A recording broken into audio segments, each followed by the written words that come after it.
This is Hall County Sports, brought to you by Green Ford on Browns Bridge Road in Gainesville. Check out the latest deals. Remember, when you go Green Ford. By Mountain View Auto Repair, a full-service shop for all of your automotive needs. Call Danny at Mountain View Auto Repair, 770-535-7278. And by McKelvey Road United Methodist Church. Visit us on McKelvey Road in Oakwood. With 3 worship services, Kids Town, and adult small groups, McKelvey Road United Methodist Church, dedicated to transforming the world through the good news of Jesus Christ. Hello again, everybody, and welcome to another edition of Hall County Sports Television. I'm your host, Gary Glenn. We start this week's show off with basketball, but we're going to cover some wrestling. We're back with all of those stories in just a moment.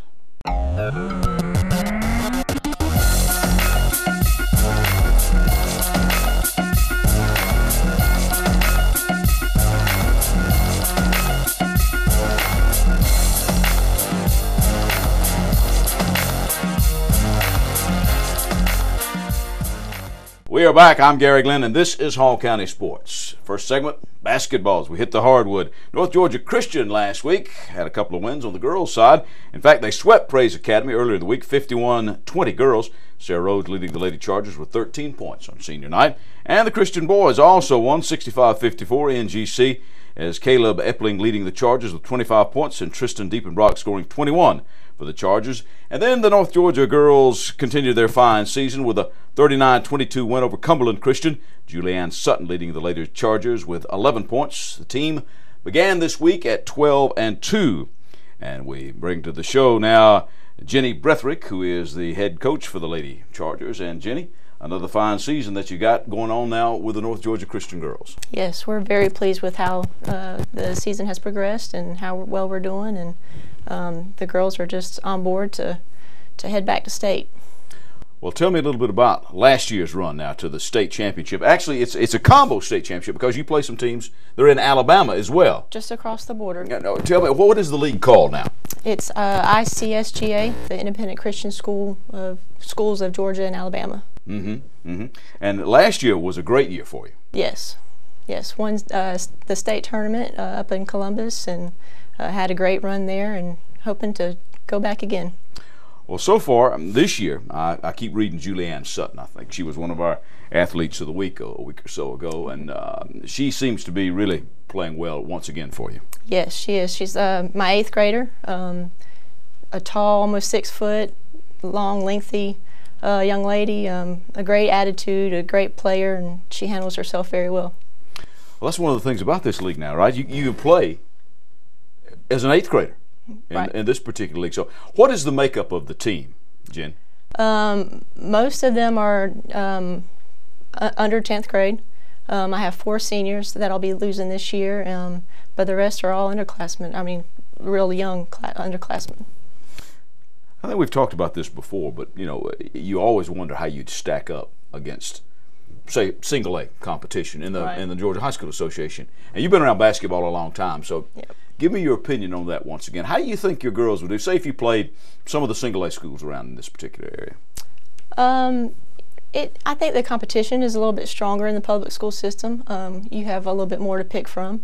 But I think the overall makeup of my team, I think we'd fare pretty well with the 1A schools. What has done it for you this year? Has it been a combination of things? Leadership, athletic ability, competition? As a coach, you probably look at all kinds of factors. So what's done it for you? I think our leadership, coming from the seniors, and then Julianne is a great leader as well. But even as an 8th grader? Even as an 8th grader, yep. But Sarah Rhodes has done a fabulous job on the court for us, leading the team, and the other 3 seniors, Nicole Ball and Jordan Ball and Haley Dempsey, have all led the team this year. So leadership and then the ability to play basketball is awesome. Oh yeah, well it's good. It always helps. As they say, good athletes make good coaches, right? Yes. And I read Nicole's name a lot though. So you do have some athletic ability there. Yes. Now, where do you play your home games? At Chestnut Mountain Church. Okay, they have a big gym there. Yes. Okay. And are you pretty good at home? You a pretty good road team? Is it obviously beginning this week rather at 12-2, pretty good both places. They've played really well. We haven't practiced a lot at Chestnut Mountain just because we have access to Blackshear Place Baptist Church gym, so we practice there a lot. So they're They're doing well either way. Coach, who's the team to beat besides you in your league? In our league, we're looking at the South bracket right now, just getting ready for the sub-state and state tournament, and Ballard over there in Alabama seems to have a decent team. Well, now you got to ask it. What's up next for you, and what do you think your chances are of repeating as the Alabama-Georgia state champions here? I think our chances for this year are pretty good. We're looking at the other teams, as I said. But if we keep playing the way we are, we'll have a good chance. What's the strong point of your team? What kind of style do we see when we see Lady Chargers play basketball? You a half-court team? You press? What do you do?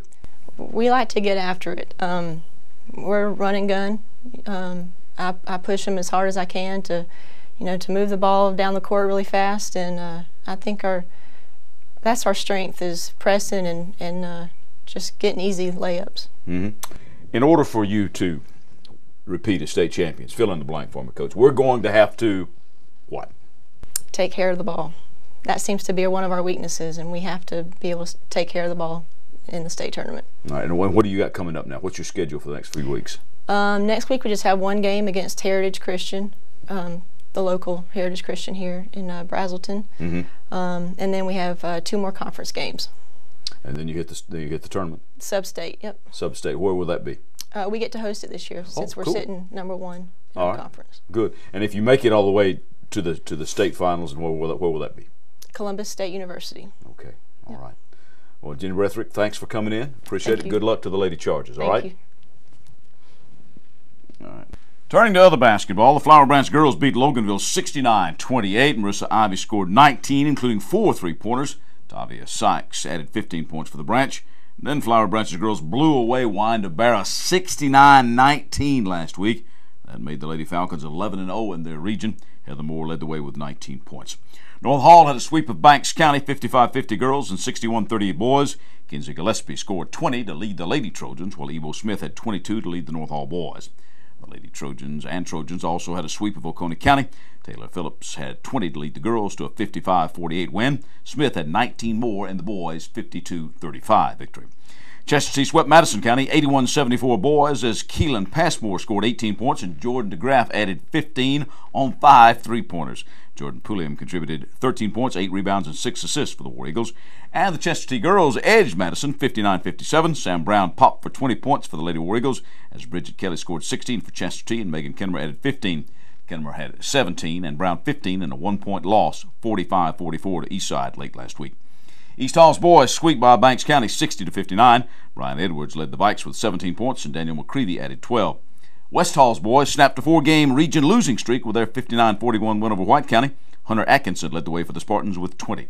Heritage Academy's girls beat Young Americans 50-16 last week. Audrey Weiner scored 15 points to lead the Lady Crusaders to their 14th win of the season against no losses at that point. In other games, Gainesville swept Appalachia. The Gainesville girls squeezed by 42-41 in Bethlehem as Cabri Randolph led the Lady Red Elephants with 14 points and 5 rebounds. Tamia Rucker contributed 11 points and 5 steals. The boys continued their improved play, winning 63-53 as Luke Moore hit for 22 points. Austin Montgomery led Lakeview with 19 points, and Trevor Price scored 12 as the Lion boys beat Hebron Christian 57-43 last week. Lakeview's boys then beat Prince Avenue 69-37. Montgomery had 15, Price 14, and Rick Valentine 13 for the Lions. And Montgomery had a huge game with 26 points, 13 rebounds, and 3 blocks for the Lions in their 53-37 win over Riverside. Jake Weiner with 16 kept it close for a while for the Riverside Eagles.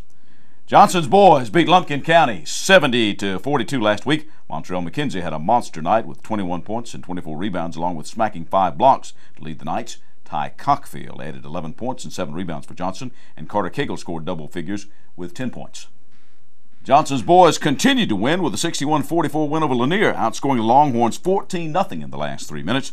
The Knights that night had 2 players with double-doubles. Montreal McKenzie, 20 points and 15 rebounds, and Ty Cockfield, 18 points and 10 boards. The Knights began this week at 16-4. And we bring to the show now Coach Jeff Steele, head coach of the Johnson Knights. And Jeff, thanks for coming by. Appreciate it. As always, a good friend of ours here, and have been a good friend for a long time. Now, one thing we did not mention in the Lanier win, that was your 200th career victory. Talk to me a little bit about that. That's always a good milestone. Yeah, it is, and actually I didn't even know it. My assistant, Michael Parker, had to let me know that was my 200th win. But on Twitter, I thanked all my ex-players and everybody involved in that, because it took a lot of people doing a lot of things for that to happen for me. So it was emotional once I figured out, that was my 200th win. So yeah, we're pleased. We're pleased, very pleased. Well, part of that 200th win is the fact that this year your boys are playing pretty darn well, Jeff. They're off to a really, really good start. Yeah, we're excited, Gary. Like you're going to talk about Montrell, I'm sure he's our only senior this year. So the future looks bright, but Montrell's a big part of it. I think he's averaging a double-double on the season. That's going to be hard to replace. But the guys work so hard during the off season, and we have great chemistry. And the thing about us this year, in my opinion, is we have 5 players on the floor at all times that you have to pay attention to and have to guard, or they can hurt you. So that's big for us.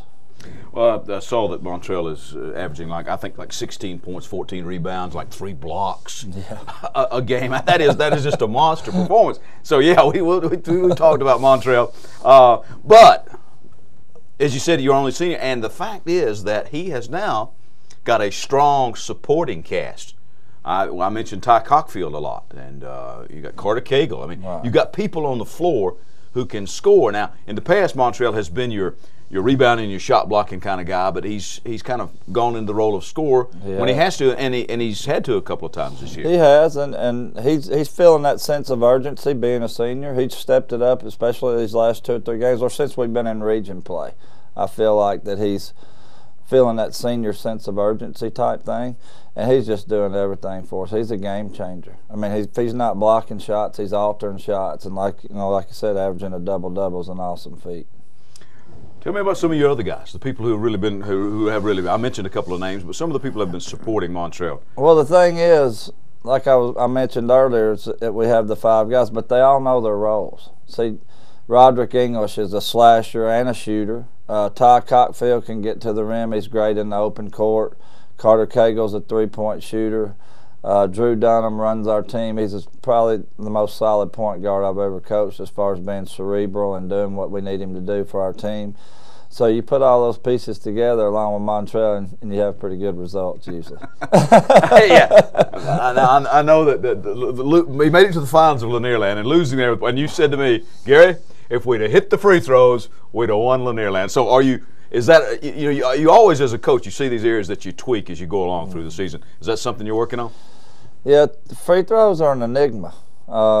You start thinking about them too much, it gets worse. So I'm kind of at the point now where we're not mentioning it a whole lot, and it's actually getting better. So okay. I mean, we do what we do as far as practicing them, and like Montrell, I think was 9 for 11 the other night against Lanier. And that's solid for him. If he can do that, because he's going to go to the line more than anybody we have. When we're shooting our free throws well, we're really tough. Jeff, you talked about the team. Are there intangibles on this team that you said, you talked about Montrell's sense of urgency as a senior, but there's always something there that maybe that gives it a little bit of a spark, a little bit of act. Have you seen that in this team? I have. The other night we're playing Lanier, and we had a 10, 11-point lead most of the game. Well, in the fourth quarter, early in the fourth quarter, they had cut it to 3. What I was doing in the third quarter was protecting 2 of my players sitting in a zone. My players don't want to play zone, Gary. They want to get after you. So we got through the third with them not picking up a foul, and we're able to play man the whole fourth quarter, and we ended the game on a 14-0 run to put it away. So, yeah, the intangibles are they like to get after you on defense. They take pride in it. And I'm always preaching to them, you defend and you rebound, you can beat a lot of people, and I think they've bought into that philosophy. So you are still undefeated in the region, aren't you? We are. Wow. Yes. That's something to hang your hat on, Jeff. It is. It's a good feeling. Of course, we have a tough one coming up this weekend with Eastside. Actually, they're undefeated too, so this kind of be the game to see who's in first place. Well, I was going to ask you that. Who else besides you and Eastside you figure in your league now are the teams to beat? Well, I think Lanier's strong. We got out of there with that win, but it was closer than the score indicated. Stevens County is very athletic. They'll be tough to handle. One thing that I do love is we're hosting the region tournament this yeah. year, so that should be something that favors us a little bit.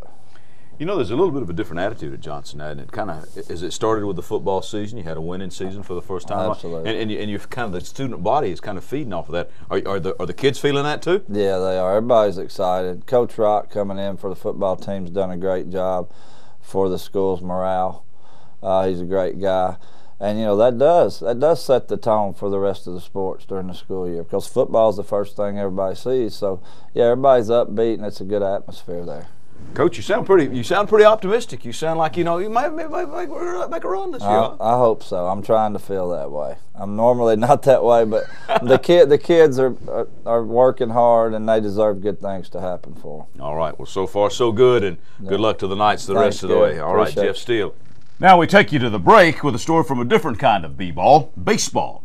3 more Flowery Branch Falcon baseball players have signed national letters of intent. These 3 joined Brad Keller, Presbyterian College, to make it 4. Chase Halsey has signed a letter of intent to play at Georgia Perimeter. C.J. Nevin has signed a letter of intent to play at West Georgia Tech. And Kelton DeVoe has signed a letter of intent to play at Chattahoochee Valley Community College. Now, Chase finished 2012 with a .410 batting average and 4 home runs. He also went 6-3 on the mound with a 2.81 ERA. C.J. finished 2012 with a .325 average with 4 triples and 15 stolen bases. And Kelton finished 2012 with a .328 average with 11 doubles, 2 home runs, and 26 RBI. Congrats to them all. I'm back with our wrestling segment when Hall County Sports continues after these timeouts. If you've suffered storm damage or just want to upgrade your home, then turn to Rock Solid Construction. Rock Solid specializes in new roofs, room additions, porches, decks, custom interior trim, and even finished basements. Let the experts at Rock Solid Construction improve your home with new trim, new posts for the porch, or maybe even upgrade your deck with synthetic boards. No more rotting or warping. Call 678-300-0702 for your free estimate. That's 678-300-0702. Rock Solid, done right the first time. This program is also brought to you by Long Street Cafe, now with 2 locations in Gainesville, 1043 Riverside Terrace and 405 Pearl Nicks Parkway. Open for breakfast, lunch, and dinner, Monday through Saturday. Long Street's got the reputation for Gainesville's fastest drive-thru and the best fried chicken you'll ever sink your teeth into. Plus veggies, a full salad bar, and great desserts. Check today's menu at www.longstreetcafe.com. Call a friend and meet them for a hearty meal at Long Street Cafe, where they put the home in the cooking. We're back. I'm Gary Glenn. This is Hall County Sports, and this is wrestling. At the North Metro Tournament at Brookwood High in Snellville, the North Hall Trojans wound up 6th team-wise there. Leading the way was Tyler Kratzer, who finished 2nd in the 145-pound class. Trojans also got 4th places from Taylor Merritt at 108, Caleb Hamilton at 115, and Drew Shoemaker at 220 pounds. The Trojans just missed making the state duels this season with a 3rd at their area after qualifying for the duels last season with a 2nd. North Hall, along with 5A state qualifier Flowery Branch, who wound up in the top 12 at the state duels, and 4A top 8 finisher Chestatee, will be among the favorites for the Hall County duels title, and that'll start this Friday at North Hall, that tournament. Now, earlier in the week, I dropped by the Trojan practice. Speaking with Andy Voss, 138-pounder for the North Hall Trojans. Andy, first of all, congratulations on a pretty good year for the Trojans this year. Yes, sir. Tell me about your year so far. You won a couple of tournaments. Well, I've won Lambert Longhorn, and I've won the Creekview Invitational, and so far those are the ones I've won. Looking to win many more. You missed out on going to the state duels this year after going last year. That had to be a little bit of a disappointment for the team. Well, it was, but you know, we just got to keep on working hard, and I'm pretty sure next year we'll reach our maximum potential and hopefully win. Well, you're only a sophomore. Yes, sir. Got plenty of time. I do. What about this weekend now? Hall County duels, that's always a big deal. Bragging rights, right? Yes, sir, it is. And Hall County, you just got to push yourself to the limit and go out there and wrestle the best. Some pretty good teams in Hall County this year, Andy. Yep. Our Chesty, us, Lumpkin. No, wait, I don't know if Lumpkin is. Maybe. But Flowery Branch, all them. It'd be tough competition. You and Flowery Branch and Chestatee probably going to be among the favorites. What's going to be the key to doing well this weekend? Just going out there, wrestling our best, remember our moves, stay smart, and we should do fine. All right. Congratulations on the year and good luck. Thank you. Speaking with head coach Jay Hargis now. Jay, tell me a little bit about the season so far. It has been pretty successful for the Trojans. We've had some success. Probably not as much as we could have if we had had our full team. Football team kept a number of guys at the beginning of the season, and we're glad that they made it as far as they did, but that left us a few weight classes empty, and then later on we were still missing some guys from sickness, so we're just now really wrestling with our full team. And we went down there to the North Metro tournament. We placed 6, and all the teams above us were larger schools, and GAC, I guess, is state champion level school. So we've done very well. You missed out on the state duels this year by finishing 3rd instead of 2nd. Yeah. After I think you won the duels last year, right? Yes. And win as a 1 seed down there, but that had to eat on you just a little bit by just barely missing out going back. We had a real close match with Oconee. Oconee came 3rd in the state. Banks County was 1st. They're both from our region, and we didn't get a chance to wrestle Banks, but Oconee lost by 1 point to Banks. We lost in the last match to Oconee, so I honestly feel like we're probably number 4 or 5 in the state. GHSA made a change in how they were taking teams this year, and didn't make a 16-man bracket. So this time we stayed at home. Next year we're going to be there. Well, it has, though, been, as we said, a successful season so far, but Jay, wrestling's a funny sport because you can have a really good tournament team and you really have a really good dual match team. Where do you fit in that scenario? To be honest, I think we're good at both. I mean, like I said, I feel like we were one of the top 4 or 5 teams in the AAA as a dual team, but that was only when we finally had all our team here, and that's just happened recently. So the county is going to be a big challenge. We're finally all together, and tournament-wise, I do see that we have some guys that should place at state. Who has been doing it for you this year? Name me some names. Who's been winning? Cratcher's having a great senior year. I wish it wasn't a senior year, but he's done great, winning a lot of tournaments. Just placed 2nd at this big one right down the road, yes, right? that was a controversial match, so we'll just say, yeah, he was 2nd. But Andy Voss and Taylor Merritt has done exceptionally well. We've got Caleb Hamilton that's now broken into the lineup, and he plays down there. And Drew Shoemaker, one of our heavyweights, is now out with us again. Has placed at a lot of tournaments, so we're doing well. But a funny sport. You got a state meet in the middle, and you got one at the end. Mm-hmm. And that's a great thing because I think duels shows the strength of a team a little differently than a tournament, the individual tournament. And to be honest, I feel our team's strong at both. Tell me about the county, though. Boy, this thing is shaping up to be a real battle. I would suppose that just based on records and what people have done, it's Chestatee, Flower Branch, and you guys that are going to be really in the mix. But Johnson's improved, so's East Hall. Some improved wrestlers out there. Oh, every team in the county has improved. Every single team. But like we were saying, it's a little bit different with individual tournament and a duel. And right now, you named the 3 that are probably the more complete in weight classes.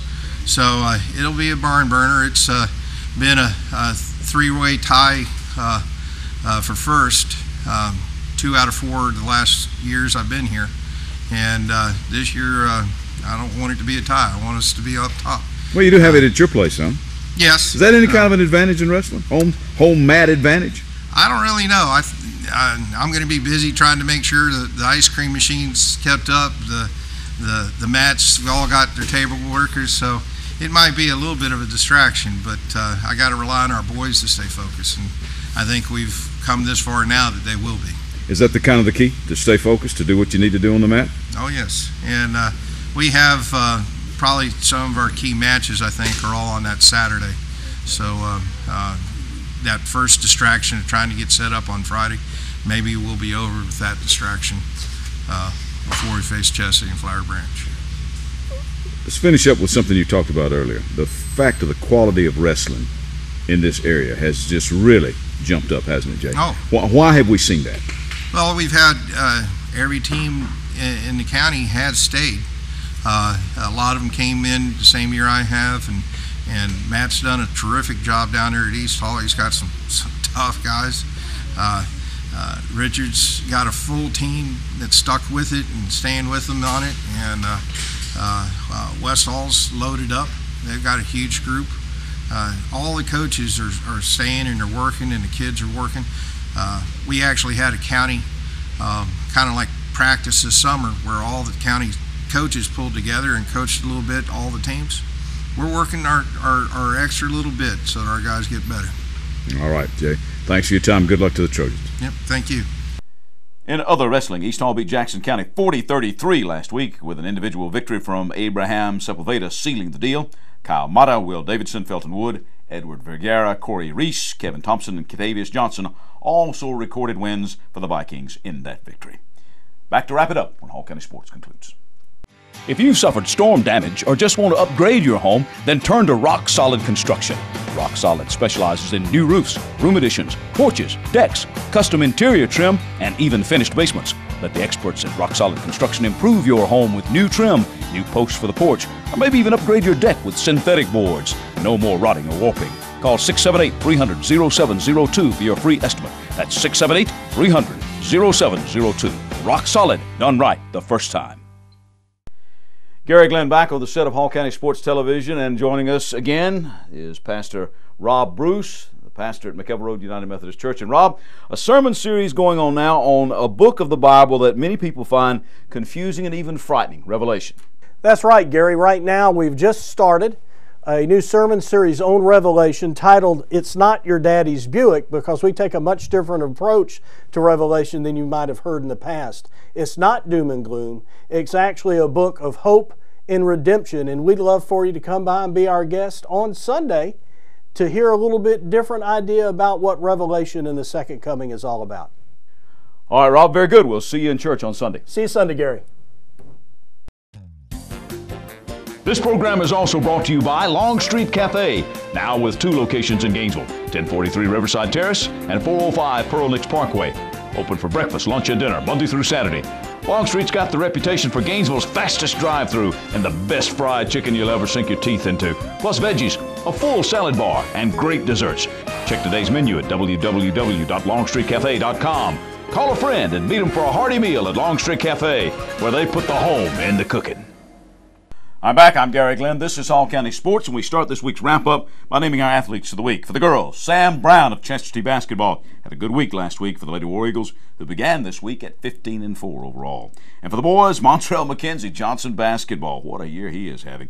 But honorable mention to Lakeview's Austin Montgomery. He had a pretty good week last week as well. All right, some other things for you. It was a good day Saturday for a couple of the Iron Dog powerlifters at the United States Powerlifting Association Dirty South Powerlifting Championship meet in Lithia Springs. Iron Dog's head coach and trainer Mike Kidd reports that Kevin Eubanks of Bogart, lifting in the equipped single-ply Masters men's 40 to 44-year-old 198-pound division, took a first place in the class and had a national record deadlift of around 556 pounds along the way. Eubanks also had a squat of 523 and a bench press of 331 for a total of 640 kilograms, or around 1,410 pounds total. Dwan Johnson of Gainesville, who by the way is an East Hall alumnus, in the Raw Submaster 308-pound class, 308-plus pound class, took first with a national record squat of 763, as well as a bench of around 402 pounds and a deadlift of 604, a total of 803.5 kilos, or around 1,769 pounds. More of the Iron Dog lifters will be at the Gorilla Powerlifting meet in Macon this coming Saturday. And swimming, well, I guess we need to tell you that the Hall County Swimming Championships will be this weekend at the Francis Meadows Center. And finally, the Gainesville State Champion football team will get their parade later this month. It'll start at the school at 3:55 on Wednesday, January the 30th. It'll travel from Rainey Street to Oak Street, on to Academy, up Green Street, and end up at Bobby Groon Field at City Park, where they will be hosting a reception and a Meet the Team event until around 6 o'clock that night. It sounds like an awfully fun time. That's our show for this week. Join us next week right here for more Hall County Sports. I'm Gary Glenn.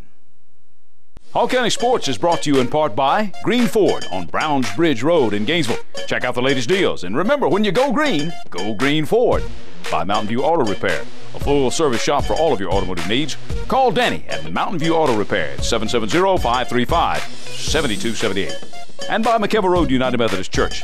Visit us on McEver Road in Oakwood with 3 worship services every Sunday morning, Kids Town and adult small groups. McEver Road United Methodist Church is dedicated to transforming the world through the good news of Jesus Christ.